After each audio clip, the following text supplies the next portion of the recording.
Hello everyone, welcome to Priyanka net classes. मेरा नाम है प्रियंका नाथानी एंड मैंने रिसेंटली ही 2020 में अपना नेट एंड जेआरएफ क्रैक किया हुआ है अपने पहले ही अटेम्प्ट में कॉमर्स सब्जेक्ट से 99.55 परसेंटाइल के साथ। सो बेसिकली इस लेक्चर में हम लोग पेपर 1 का लॉजिकल रीजनिंग का यूनिट डिस्कस करने वाले हैं। ये लॉजिकल रीजनिंग का सेकेंड लेक्चर है एंड बहुत ही इम्पॉर्टेंट लेक्चर है, क्योंकि इस लेक्चर में हम लोग देखेंगे inductive versus deductive reasoning. Inductive reasoning क्या होती है, डिडक्टिव रीजनिंग क्या होती है, यह बहुत ही इंपॉर्टेंट है आपके लिए। क्यों इंपॉर्टेंट है? क्योंकि इंडक्टिव वर्सेस डिडक्टिव आपको रिसर्च में भी काम आएगा, इंडक्टिव वर्सेस डिडक्टिव आपको टीचिंग में भी काम आएगा। यानी आपको 3-4 यूनिट्स में ये एक अकेला टॉपिक आपको काम आने वाला है। इसलिए आप सबके लिए इम्पॉर्टेंट रहेगा कि आप पूरे लेक्चर को अच्छे से सुनिए, ध्यान से सुनिए। एंड अगर आप फर्स्ट टाइम पढ़ रहे हैं इस टॉपिक को तो मेरी आपसे रिक्वेस्ट रहेगी कि पूरा वीडियो देखिए एंड चाहिए तो इसी वीडियो को 2 बार देख लीजिए, सो दैट आपको अच्छे से समझ में आ जाए, आपके माइंड में एक बार में ही फिट हो जाए। इसलिए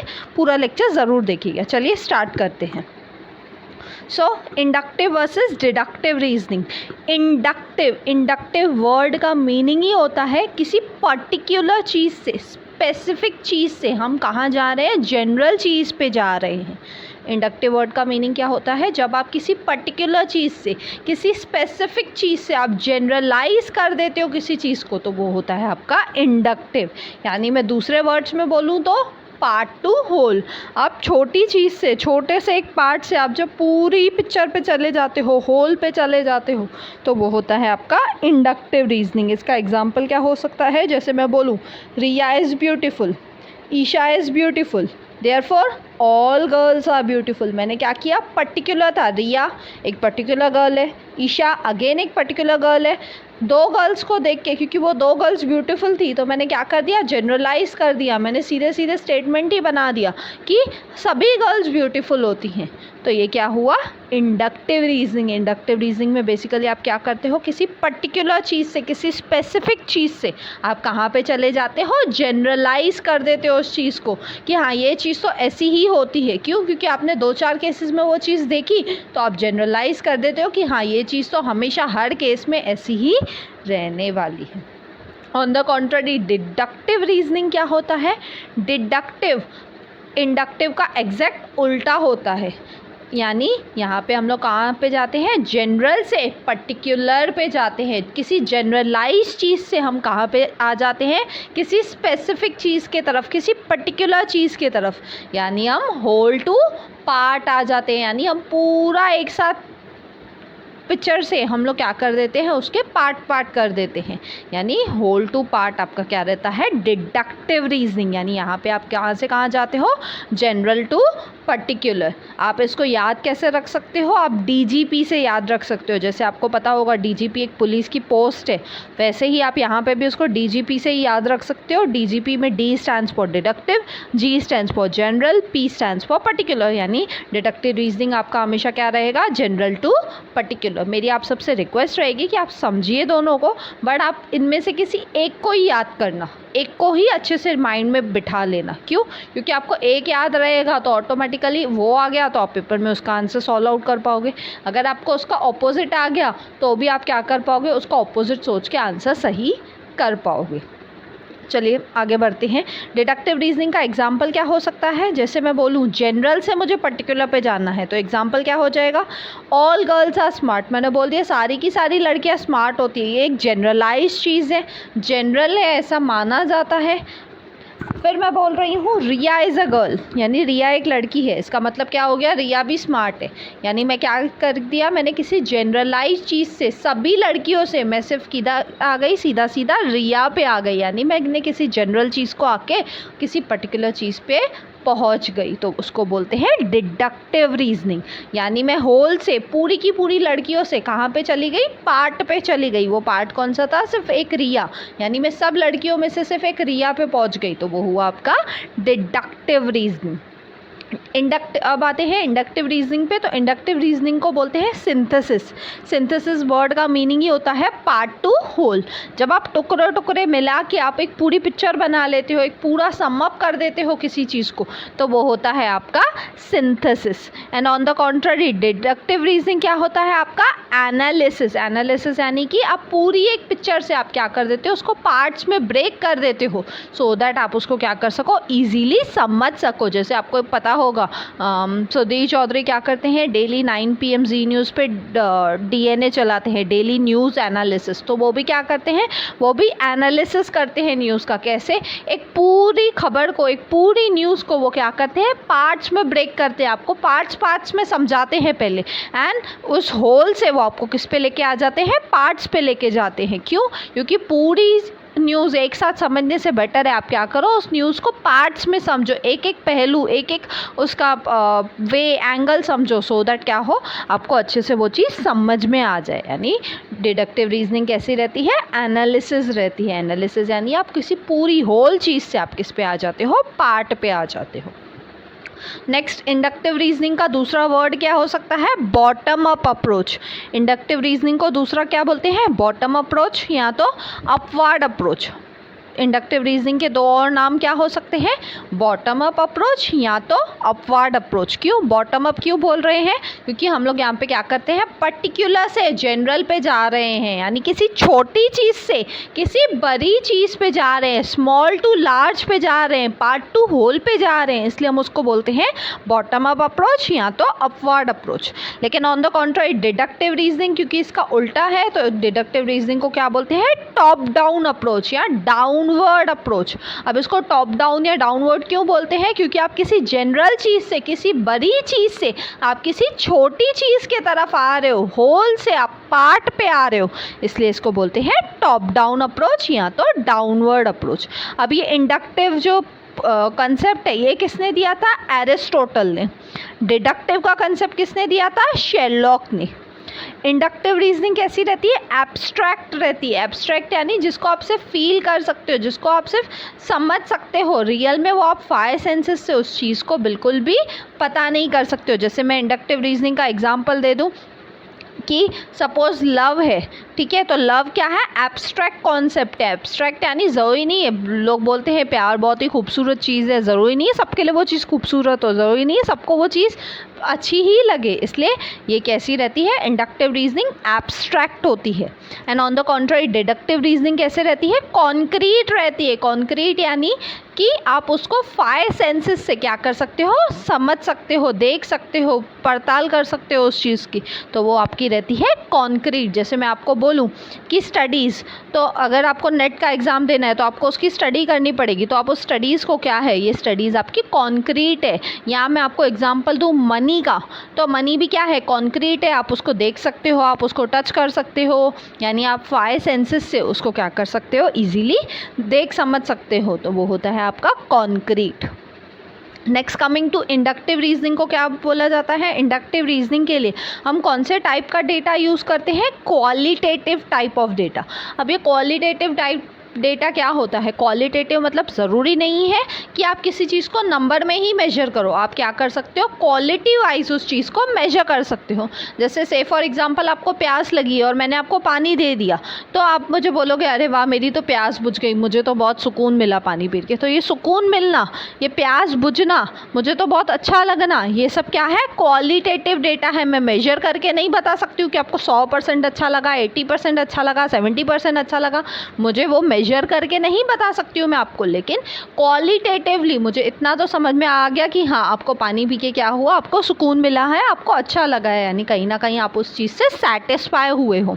या इसका दूसरा एग्जांपल मैं क्वालिटेटिव डेटा का क्या दे सकती हूँ, आप में से कई लोग मुझे कमेंट करके बताते हैं कि लेक्चर्स कैसे लग रहे हैं, तो वो कमेंट करके बताना भी क्या हो जाता है, क्वालिटेटिव डेटा है, क्योंकि आप मुझे रेट नहीं कर रहे हो कि 100 में से मुझे इतना पसंद आया, 90% आया कि 99% आया, नहीं, आप बताते हो कि हाँ बहुत अच्छा लेक्चर है ये वो, तो वो कहीं ना कहीं क्या है, क्वालिटेटिव डेटा है। यानी जब आप नंबर में मेजर ना करके आप दूसरे चीज़ों पे उसको मेजर कर रहे हो, तो वो होता है आपका क्वालिटेटिव डेटा। यानी इंडक्टिव रीजनिंग में हमेशा कैसा यूज़ होता है डेटा, क्वालिटेटिव डेटा। जैसे आप किसी चीज़ को ब्यूटीफुल बोल रहे हो, मैंने एग्जांपल में ब्यूटीफुल का एग्जांपल दिया है लड़कियों के, तो ब्यूटी को आप मेजर करके बता सकते हो क्या कि ये लड़की 100 में से 90% ब्यूटीफुल है, ये लड़की 100 में से 80% ब्यूटीफुल है? नहीं, आप उसको सिर्फ क्या कर सकते हो, एक वर्ड से डिफाइन कर सकते हो कि हाँ ये लड़की ब्यूटीफुल है, वो लड़की ब्यूटीफुल है। तो कहीं ना कहीं ये क्या है, क्वालिटेटिव डेटा है।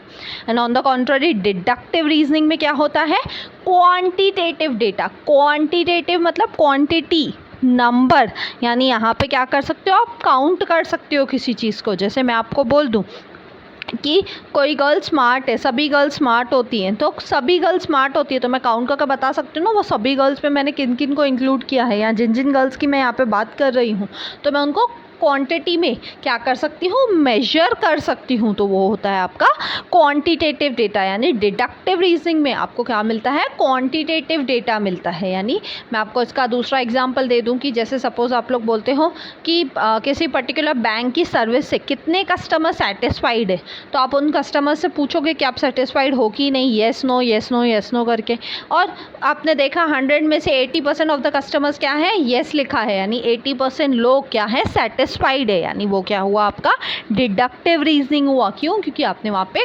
क्वांटिटेटिव डेटा को यूज़ किया। नेक्स्ट इंडक्टिव रीजनिंग में क्या होता है, थियरी क्रिएट किए जाती है। थियरी क्रिएट कैसे होती है, क्यों? क्योंकि आप किसी पर्टिकुलर चीज़ से जनरलाइज कर रहे हो किसी चीज़ को। जैसे आप इसका न्यूटन का एग्जांपल ले सकते हो यहाँ पे इंडक्टिव रीजनिंग में।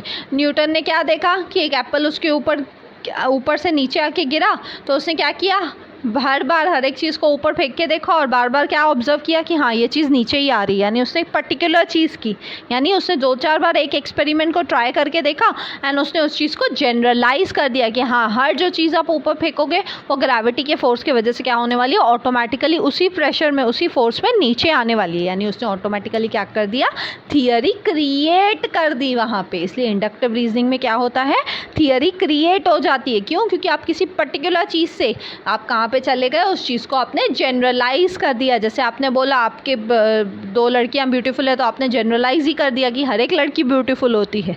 तो ये कहीं ना कहीं क्या है, थियरी क्रिएट कर देता है इंडक्टिव रीजनिंग।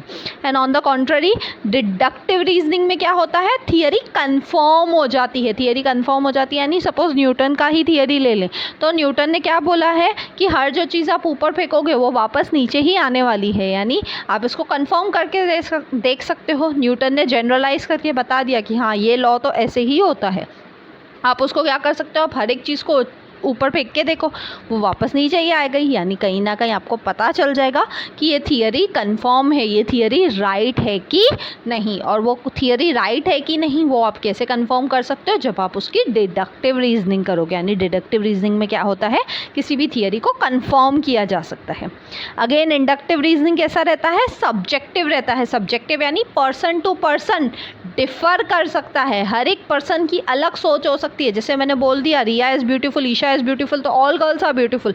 अभी हो सकता है आप में से कोई लड़का हो, आप सोचे आप में से कोई बॉय हो, या आप में से ही कोई गर्ल हो और वो सोचे नहीं नहीं हर लड़की थोड़ी ब्यूटीफुल होती है। तो ये क्या है, सब्जेक्टिव है। यानी हर पर्सन की सोच, हर पर्सन अलग अलग इस चीज़ पे फील कर सकता है। क्यों ऐसा? क्योंकि कहीं ना कहीं क्या है, ये क्वालिटेटिव है। यानी यहाँ पे हम क्या करते हैं, क्वालिटेटिव डेटा को यूज़ करते हैं, इसलिए ये सब्जेक्टिव है। हर पर्सन की सोच अलग होती है इंडक्टिव रीजनिंग में। And on the contrary deductive reasoning कैसा रहता है, ऑब्जेक्टिव रहता है। ऑब्जेक्टिव यानी कि यहाँ पे सब फिक्स्ड है, सब कुछ वैसा का वैसा ही है। जैसे सपोज आपके पेपर में एमसीक्यूज आते हैं, 4 ऑप्शन है, 4 में से एक ही राइट होने वाला है, तो जितने भी स्टूडेंट्स वो राइट आंसर देंगे वो सबके सब क्या कहलाए जाएंगे, उन सबको उसकी मार्क्स मिलने वाली है। यानी कहीं ना कहीं ये क्या हुआ, ऑब्जेक्टिव हुआ। ऑब्जेक्टिव यानी कि आप यहाँ पे क्या कर रहे हो, सभी लोग अगर कोई पर्टिकुलर चीज़ का आंसर कर रहे हो तो उसका एक ही आंसर हो सकता है, और जिस पर्सन ने वो एक आंसर टिक किया होगा पेपर में उसको वो क्वेश्चन का आंसर राइट मिलेगा। यानी कितने भी लोग आ जाएं सबके लिए वो फिनोमेना, सबके लिए वो चीज़ जनरलाइज रहेगी, सेम रहेगी। जैसे आप न्यूटन का लॉ ही ले सकते हो, तो वो भी क्या है, ऑब्जेक्टिव है। ऑब्जेक्टिव क्यों है, क्योंकि आप किसी भी चीज़ को कितनी बार भी ऊपर फेंक के देख लो वो वापस नीचे ही आने वाली है। यानी कहीं ना कहीं आप करें, मैं करूँ, कोई और करे इस न्यूटन के लॉ को, तो ये चीज़ वैसी की वैसे ही रहने वाली है, ये चीज़ चेंज नहीं हो सकती है। यानी ये चीज़ कैसी है, ऑब्जेक्टिव है, फिक्स्ड है। Next coming to inductive reasoning में क्या होता है, हम कोई नई चीज़ को डिस्कवर करते हैं, फाइंड आउट करते हैं, यानी बेसिकली हम इनोवेशन करते हैं। क्यों? क्योंकि हम यहाँ पे, मैंने आपको एक ऊपर पॉइंट समझाई थी कि हम यहाँ पे क्या करते हैं, थियरी को क्रिएट करते हैं। थियरी क्रिएट कब होगी? जब आप कुछ नया फाइंड आउट करोगे, जब आप किसी पर्टिकुलर चीज़ से जनरलाइज कर दोगे। जैसे न्यूटन ने किया था। न्यूटन ने क्या किया था, पर्टिकुलर चीज़ देखी थी कि अरे उसके ऊपर एप्पल गिरा, आके ऊपर से नीचे आके गिरा, तो उसने क्या किया, फिर उसने हर वो चीज़ ऊपर से ऊपर फेंक के फिर देखा कि नीचे आ रहा है कि नहीं, यानी कहीं ना कहीं उसने क्या किया, कुछ नया फाइंड आउट करके बताया। And on the contrary deductive reasoning में क्या होता है, हम लोग वो चीज़ें अप्लाई कर पाते हैं जो हमें ऑलरेडी पता है। जैसे अभी आप सबको तो और मुझे भी पता है कि न्यूटन का लॉ ऑफ ग्रेविटी है, तो हम उस लॉ को अप्लाई कर पाते हैं। क्यों अप्लाई कर पाते हैं? हम कोई भी चीज़ ऊपर फेंक के देखेंगे तो वो नीचे ही आने वाली है। क्यों कर पाते हैं? क्योंकि वो चीज़ ऑलरेडी प्रूव्ड है, वो चीज़ ऑलरेडी थियरी कंफर्म हो चुकी है, थियरी प्रूव हो चुकी है ऑलरेडी, इसलिए वो डिडक्टिव रीजनिंग है।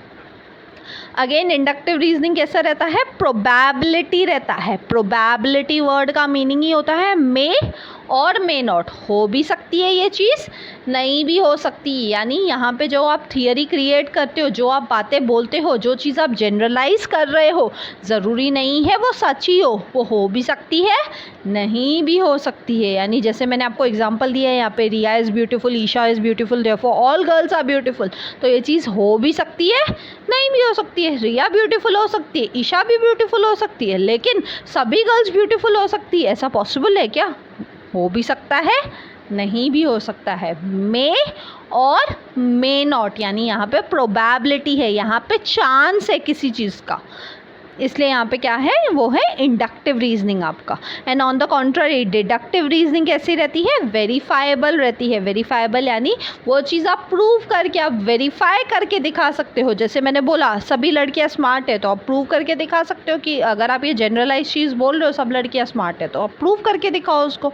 सभी लड़कियाँ स्मार्ट है, रिया भी गर्ल है, इसलिए रिया भी स्मार्ट है, यानी आप इस चीज़ को कहीं ना कहीं क्या कर सकते हो, प्रूव करके दिखा सकते हो, वेरीफाई कर सकते हो। जैसे मैंने न्यूटन के लॉ का एग्जाम्पल दिया, तो न्यूटन का लॉ भी क्या है, वेरीफाइड है। आप कोई भी चीज़ को ऊपर फेंकेंगे तो वो नीचे ही आने वाली है, यानी कहीं ना कहीं क्या हुआ है, थियरी यहाँ पे कंफर्म हुई है, थियरी को हम वेरीफाई कर पाए हैं, प्रूव कर पाए हैं। नेक्स्ट इंडक्टिव रीजनिंग कैसी रहती है, फ्लेक्सिबल रहती है। फ्लेक्सिबल क्यों रहती है? क्योंकि यहाँ पे हम क्या कर रहे हैं, थियरी को क्रिएट करने की बात कर रहे हैं, किसी पर्टिकुलर चीज़ से जनरलाइज करने की बात कर रहे हैं, किसी छोटी चीज़ से किसी बड़ी चीज़ पे जाने की बात कर रहे हैं। तो जब आप थियरी क्रिएट करने की बात करते हो, जब आप कुछ नया क्रिएट करने की बात करते हो, कुछ इनोवेशन करने की बात करते हो, तो ऑब्वियस है यहाँ पे जो अप्रोच यूज़ होगी वो कैसी रहेगी, फ्लेक्सिबल होगी। यानी आप अपने अकॉर्डिंग उस चीज़ को क्या कर सकते हो, मेजर कर सकते हो, चेक कर सकते हो, कुछ भी कर सकते हो अपने अकॉर्डिंग। क्यों? क्योंकि ये क्या है, क्वालिटेटिव डेटा यहाँ पे होता है। And on the contrary deductive reasoning कैसा रहता है, स्ट्रक्चर्ड रहता है। स्ट्रक्चर्ड यानी फिक्स्ड है, उसमें आप ज़्यादा कुछ चेंज नहीं कर सकते हो। जैसे न्यूटन का लॉ है, वो फिक्स्ड है, आप उसमें कुछ चेंज नहीं कर सकते। क्यों? क्योंकि यहाँ पे क्या है, क्वान्टिटेटिव डेटा होता है। आप हर बार कोई चीज़ ऊपर फेंक के देखोगे वो नीचे ही आने वाली है। तो कहीं ना कहीं क्या कर रहे हो आप, होल से पार्ट पे आ रहे हो, जनरल से किसी पर्टिकुलर चीज़ पे आ रहे हो, तो कहीं ना कहीं क्या है, आप स्ट्रक्चर्ड हो, थियरी ऑलरेडी बनी हुई है, अब आप उस थियरी को सिर्फ यूज़ कर रहे हो, तो वो कैसी रहती है, स्ट्रक्चर्ड रहती है, फिक्स्ड रहती है, एक पर्टिकुलर वे में ही रहेगी। So this was all about inductive reasoning versus deductive reasoning. मैंने पूरी कोशिश की है, हर वो पॉइंट इंक्लूड की है जो आपके पेपर में कहीं ना कहीं आई हुई है। इससे ज़्यादा इस इंडक्टिव और डिडक्टिव रीजनिंग में और कोई पॉइंट कहीं पे भी अवेलेबल नहीं है, यही सब पॉइंट्स है। मैंने खुद ने एक एक पॉइंट को अच्छे से सोच के याद कर करके मैंने आपके सामने पूरा का पूरा डिफ्रेंसिएशन प्रेजेंट किया है, ताकि आपको अच्छे से समझ में आ सके। इसलिए अगर आपको वीडियो अच्छा लग रहा है सो प्लीज़ लाइक कीजिए, कमेंट करके मुझे ज़रूर बताइए कि आपको मेरे लेक्चर्स कैसे लगते हैं। एंड ज़्यादा से ज़्यादा लोगों तक इस वीडियो को शेयर कीजिए, बिकॉज ज़्यादा लोगों को इंडक्टिव वर्सेस डिडक्टिव रीजनिंग समझने में बहुत डिफ़िकल्टी होती है। इसलिए मेरी आप सबसे रिक्वेस्ट रहेगी कि ज़्यादा से ज़्यादा लोगों तक शेयर कीजिए एंड सब्सक्राइब कीजिए, बिकॉज आप जब तक सब्सक्राइब नहीं करेंगे आपको मेरे डेली वीडियो लेक्चर्स नहीं मिलेंगे। मैं हर दिन 2 वीडियो लेक्चर्स अपलोड कर रही हूँ आपके लिए। सो प्लीज़ आप सब्सक्राइब कीजिए सो दैट आपको वो वीडियो लेक्चर्स डेली मिलते रहें। एंड आपको एक और चीज़ आप कर सकते हैं कि अगर आपने ये टॉपिक फर्स्ट टाइम पढ़ा है तो आप इसी वीडियो को फिर से देखिए, सो दैट आपके माइंड में ये टॉपिक फिट हो जाए। And last one more tip, इन दोनों में से आप किसी एक चीज़ को याद रखिए, समझिए दोनों को, लेकिन याद एक चीज़ को रखिए, ऑटोमेटिकली उसका ऑपोजिट चीज़ आप खुद ही पेपर में अगर आ भी गई तो आप क्या कर पाओगे, आंसर आउट कर पाओगे। सो थैंक यू, मिलते हैं नेक्स्ट वीडियो में। Till then bye bye, take care.